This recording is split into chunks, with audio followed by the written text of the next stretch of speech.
Okay, so in this video we're going to look at systematic error. So systematic error. Again, there are three sources of systematic errors. The first source is something that we call a zero error. Now that's something I mentioned in class. A zero error is simply, for example, if you've got a balance that reads 0.01 grams, even though there's nothing on it. So we've just got an empty balance plate and it's telling us there's 0.01 grams of mass.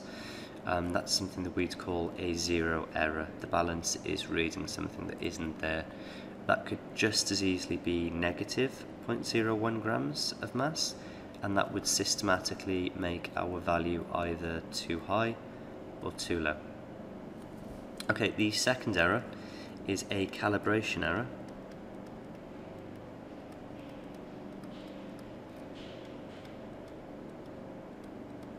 So, for example, say I've made a meter ruler.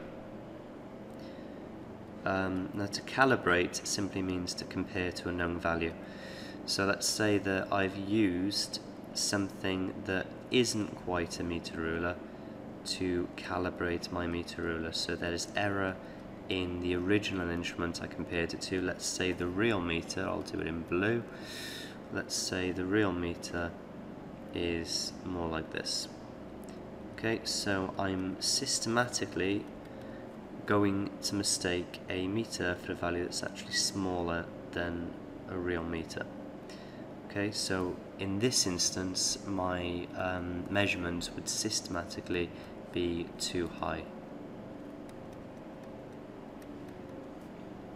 Okay, the third and final type of error is again error in you not being quite so perfect. So error in, let's call that human error.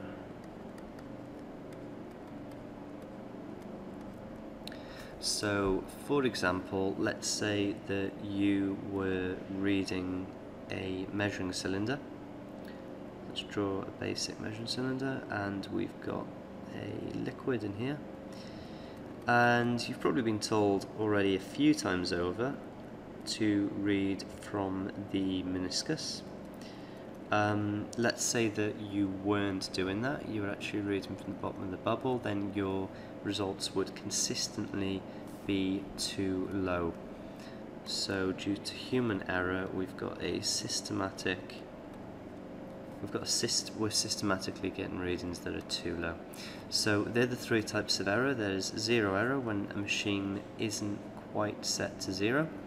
A calibration error when it's been calibrated against an incorrect known. I'll just put known in brackets because it's known but it's incorrect. Known but incorrect.